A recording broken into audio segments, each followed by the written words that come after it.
Hi, Dave Cochrane, Remax Professionals, and on the web at davecochrane.com on a beautiful fall day in southern New Brunswick. We've had a great late summer and fall, haven't we?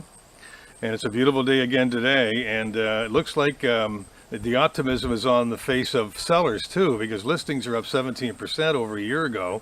So I believe that the reason for that, in my opinion, is because people think the market's better now and maybe it's time to sell my house.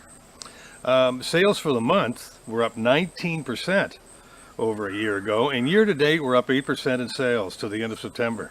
And the dollar volume is up 15%, which means people are spending more money to get the same house that they were looking at a year ago.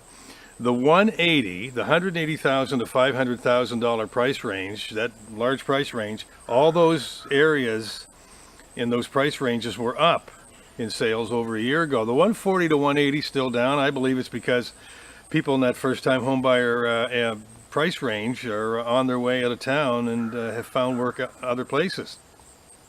As far as the various areas of southern New Brunswick go, Charlotte County was down a little bit, pulled down a bit by Grand Manan and St. George being lower than they normally are, but that'll probably rebound. Charlotte County usually does really well. Grand Bay, Westfield were up in sales. The west side was up too, and Greendale, Churchill Heights were both up. And Fundy Heights was way up, and of course I believe that's because of the new school that just opened there, and families trying to get into Fundy Heights so their kids can walk to school. Much easier than trying to drive them around all day to schools, isn't it, Mom and Dad?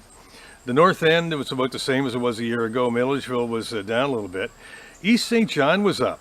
In that area, from Thorne Avenue, out McAllister, over Grandview, back down by the refinery, and back up Bayside, that rectangle, that was up quite a bit in sales compared to a year ago.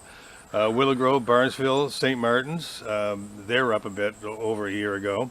French Village the same. Nice to see Sussex was up in sales over a year ago. They've been having some issues up there, obviously with the potash mine, but it looks like they've bounced back and sales are up now. Kingston Peninsula was about the same, and the south end and the city center were up. And the average price of a house in southern New Brunswick to the end of October this year was $188,175. It was $179,932 a year ago. So that's a 4.5% increase in the average price of a house in southern New Brunswick over a year ago. Good news. If you have any questions about real estate, doesn't cost you anything to talk. You can reach me anytime at homes@davecochrane.com or 650-1002.